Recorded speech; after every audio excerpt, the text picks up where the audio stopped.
નમસ્કાર મિત્રો, સ્વાગત છે તમારું RP press reporter YouTube channel પર। દર્શક મિત્રો, આજે આપણે આ વિડીયોમાં વરસાદને લઈ મહત્વના સમાચાર જાણવાના છીએ। ગુજરાતમાં વરસાદ નથી, પણ મુંબઈ કેમ મુસળધાર વરસાદમાં ડૂબી ગયું છે? જાણો કારણ। એ સાથે ગુજરાતમાં કેટલો પડ્યો છે વરસાદ અને આવનાર સમયમાં ગુજરાતમાં કેટલો વરસાદ થશે। સાથે જ જાણીશું મુંબઈમાં વરસાદ વધારે, ગુજરાતમાં વરસાદ ઓછો, કારણ શું છે? વિડીયોમાં આગળ વધીએ। મુંબઈમાં છેલ્લા 2 દિવસથી મુસળધાર વરસાદ વરસી રહ્યો છે। મંગળવારે પણ ભારતીય હવામાન વિભાગ દ્વારા મુંબઈમાં ભારે વરસાદની આગાહીનું રેડ એલર્ટ આપવામાં આવ્યું હતું। મુંબઈમાં શાળાઓમાં રજા જાહેર કરવામાં આવી છે।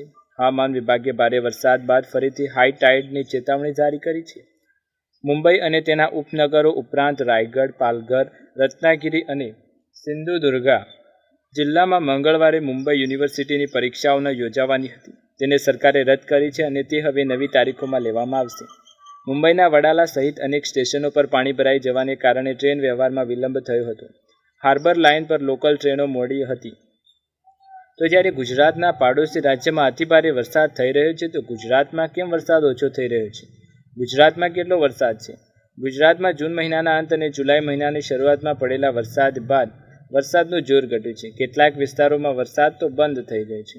હાલની સ્થિતિ પ્રમાણે ગુજરાતના ઘણા જિલ્લાઓમાં સરેરાશ કરતાં ઓછો વરસાદ પડ્યો છે। 8 થી 9 જુલાઈ સુધી સરેરાશ કરતાં વરસાદની વધારે ઘટ આણંદ જિલ્લામાં જોવા મળી રહી છે। ગુજરાતમાં વાવણી બાદ હવે પાકને ફરીથી વરસાદની જરૂર ઊભી થઈ છે, ત્યાં રાજ્યમાં વરસાદનું જોર એકદમ ઘટી ગયું છે। વાત કરીએ ભારતીય માન હવા વિભાગના વડા અશોક દાસ સાથે વાત કરી તેમણે કહ્યું કે હા, એ વાત સાચી છે કે ગુજરાતમાં અત્યારે વરસાદની ઘટ છે। અમે વરસાદ માટે 972 થી લઈ 2020 સુધી વરસાદનો ડેટા સરખાવો હોય છે। તે પ્રમાણે ગુજરાતમાં 1 જૂનથી 9 જુલાઈ સુધી વરસાદમાં 5% ઘટ જોવા મળી છે। રામશય યાદવ, ભારતીય હવામાન વિભાગના વૈજ્ઞાનિક, તેઓ બીબીસીએ જણાવ્યું કે ગુજરાતમાં અત્યાર સુધી ઓછો વરસાદ રહેવાનું કારણ ગુજરાતમાં હજી વરસાદ કરતી સિસ્ટમો સક્રિય નથી થઈ, તેથી ઉત્તર ગુજરાત અને બનાસકાંઠામાં ઓછો વરસાદ પડ્યો છે। મુંબઈમાં કેમ આટલો બધો વરસાદ પડ્યો? 8 જુલાઈએ મુંબઈમાં અતિભારે વરસાદ જોવા મળ્યો હતો અને જનજીવન થંભી ગયું હતું। 9 જુલાઈ મુંબઈ યુનિવર્સિટીની કેટલીક પરીક્ષાઓ યોજાવાની હતી, તે રદ કરવામાં આવી હતી। મુંબઈ ગુજરાતથી નજીક છે, પરંતુ મુંબઈમાં મુસળધાર વરસાદ આવે છે। ગુજરાતમાં વરસાદની ઘટ છે। આ વિશે વાત કરીએ તો આ ટ્રફ એક પ્રકારની ચોમાસાની ધરી છે। આ ધરી જે વિસ્તારમાં હોય ત્યાં જ વરસાદ વધારે પડે। આ ટ્રફ મુંબઈ પર હતું, તેથી મુંબઈ પર વરસાદ વધારે થયો। મુંબઈ સ્થિત હવામાન વિભાગના વૈજ્ઞાનિક નિથા ટી.એસ. બીબીસીએ જણાવ્યું છે કે મુંબઈમાં ગઈકાલે અતિભારે વરસાદ આવ્યો હતો અને આખું મુંબઈ ડૂબી જાય તેવું બીજું કારણ હતું શિયર ઝોન। ઉપરાંત મુંબઈમાં વરસાદ થવાને અન્ય કારણો વિશે વાત કરવામાં આવે તો શિયર ઝોન અને આબોહવાની એવી વિશેષતાઓ, જ્યારે કોઈ વિસ્તારમાં અલગ અલગ દિશાથી પવન આવે ત્યારે વરસાદ થાય છે। ગુજરાતમાં હવે વરસાદ કેવો રહેશે તે જણાવીએ। રામશય જણાવે છે કે પરંતુ હવે સિસ્ટમો સક્રિય થઈ ગઈ છે। હવે ગુજરાતમાં વરસાદની શરૂઆત થશે। આજથી જ ગુજરાતમાં વરસાદની શરૂઆત થઈ જશે। આજથી સાબરકાંઠા અને બનાસકાંઠામાં વરસાદ થશે। આ વિશે અશોકદાસ કહે છે કે ચોમાસાની શરૂઆતમાં ગુજરાતમાં સારો વરસાદ થશે તેવી આગાહી કરવામાં આવી હતી। હા, અત્યાર સુધી વરસાદ ઓછો રહ્યો એ સાચી વાત છે, પરંતુ હજી પણ આગાહી છે કે બાકીના જુલાઈમાં વરસાદ સારો થશે અને ગુજરાતમાં એકંદરે વરસાદ સાર્વત્રિક શરૂઆત થઈ જશે। ગુજરાતના આ જિલ્લાઓમાં છે વરસાદની આગાહી। ગુજરાતમાં સોમવારે મોટાભાગના વિસ્તારોમાં ભારે વરસાદ પડ્યો હતો અને હજુ પણ આગામી દિવસોમાં વરસાદની આગાહી કરવામાં આવી છે। હવામાન વિભાગે આગાહી કરી છે દિવસોમાં કેટલીક જગ્યાએ ભારે વરસાદની, કેટલાક વિસ્તારોમાં સામાન્ય તો કેટલાક વિસ્તારોમાં મધ્યમ વરસાદની શક્યતાઓ વ્યક્ત કરાઈ છે।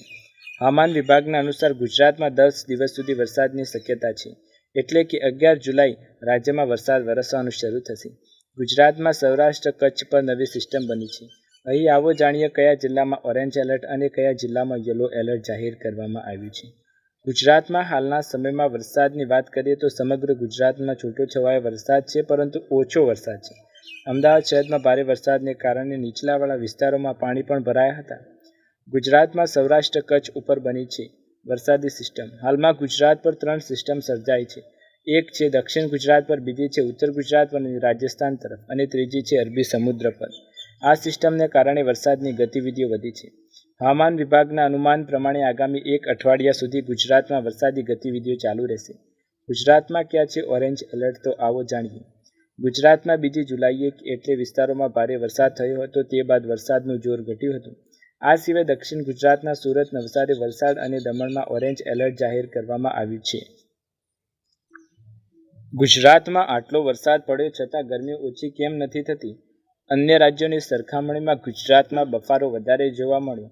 ગુજરાતમાં હવે ધીરે ધીરે ચોમાસાનો માહોલ જામતો જાય છે અને સતત વરસાદ તો પડે છે. વરસાદ હોવા છતાં ઘણા વિસ્તારોમાં હવામાનના ભારે ભેજ જોવા મળી રહ્યો છે, જેના કારણે ગરમીનો અહેસાસ વધારે થાય છે. તો જ્યારે ગુજરાતમાં વરસાદી માહોલ જામ્યો છે, તેમ છતાં આટલો બફારો કેમ રહે છે? તેની પાછળનું કારણ શું હોઈ શકે? ગુજરાતમાં હમણાં ભેજનું પ્રમાણ વધુ છે. ભારતીય હવામાન વિભાગના જણાવ્યા અનુસાર ગુજરાતમાં ભેજ 75થી 90% સુધીનો છે. ગુજરાતમાં વરસાદ થયો હોવા છતાં તાપમાન નીચે નથી આવ્યું. આવું કેમ, તે સમજવા માટે આપણે કૃષિ યુનિવર્સિટીના હવામાન વિભાગના વડા ડૉક્ટર મનોજ લુણગારિયા સાથે વાતચીત કરી. પ્રથમ, આજકાલ વરસાદ સતત નથી પડી રહ્યો. 1-2 કલાક વરસાદ પડે અને ત્યારબાદ 2 થી 3 દિવસ વરસાદ પડતો નથી. વરસાદના થોડા કલાકો પછી સૂર્યકિરણો ફરીથી પૃથ્વીને સ્પર્શે છે, જેથી ગરમીની રાહત મળતી નથી. ગરમીમાં ઘટાડો થવા સાર્વત્રિક વરસાદની જરૂર હોય છે. આવું વિશાળ વિસ્તારમાં થવું જોઈએ. આ ઉપરાંત જો વરસાદ 2 દિવસ સુધી સતત ચાલુ રહે તો સૂર્યના કિરણો પૃથ્વી સુધી ન પહોંચે અને તાપમાનમાં ઘટાડો થાય. સતત વરસાદથી આકાશમાં વાદળછાયું વાતાવરણ પણ રહેશે, જે પૃથ્વીને સ્પર્શતા સૂર્યના કિરણોને સરેરાશ ગરમીને ઘટાડી શકે છે. આમ થાય તો તાપમાન ઘટે. જો વાદળછાયું વાતાવરણ રહે તો તાપમાન ઘટે. બીજું કારણ એ છે કે જ્યારે કોઈ વિસ્તારમાં પવનની ગતિ વધુ રહે ત્યારે વિસ્તારનું તાપમાન ઘટે અને ઠંડુ થાય. પરંતુ ગુજરાતમાં વરસાદી મોસમ દરમિયાન પવનની ગતિ પ્રમાણમાં ઓછી અથવા સ્થિર જોવા મળે છે. તેથી મૂળભૂત રીતે સ્થિર પવનની ગતિ અને વાદળો ન હોવાના કારણે પૃથ્વી પર તાપમાન હંમેશા ગરમ રહે છે. બફારો ક્યારે ઘટશે? રામશ્રય યાદવે IMDના વૈજ્ઞાનિક છે. તેઓ વાત કરી, ગુજરાતમાં પવનો સામાન્ય રીતે અરબી સમુદ્રમાંથી આવતા પશ્ચિમી અને દક્ષિણ પશ્ચિમ પવનો હોય છે.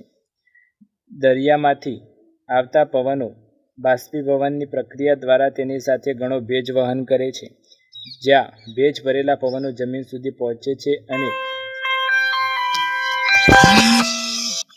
અમદાવાદ કેન્દ્રના હવામાન વિભાગના ડાયરેક્ટર A.K. દાસના જણાવ્યા પ્રમાણે રાજ્યમાં આગામી 7 દિવસ વરસાદની આગાહી વ્યક્ત કરવામાં આવી છે.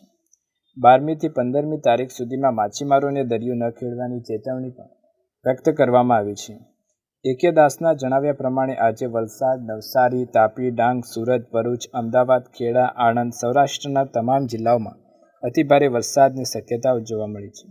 આ સાથે તેમણે જણાવ્યું કે ગુરુવારે વલસાડ, નવસારી, તાપી, ડાંગ, સુરત, ભરૂચ, નર્મદા, ભાવનગર, અમરેલી, ગીર સોમનાથ, રાજકોટ, પોરબંદર, દ્વારકા, જામનગર, જૂનાગઢમાં ભારે વરસાદની આગાહી જોવા મળી રહી છે. દર્શક મિત્રો, આ હતા વરસાદને લઈ મહત્વના સમાચાર. તમને વિડીયો પસંદ આવે તો લાઇક, શેર, કમેન્ટ કરો. ચેનલ પર નવા હોય તો સબસ્ક્રાઇબ કરો. આવા જ અવનવા સમાચાર જોવા માટે ચેનલ સાથે જોડાયેલા રહો. ફરી એકવાર નવા વિડીયોમાં નવા સમાચાર સાથે મળીશું. ત્યાર સુધી તમારા બધાનો આભાર.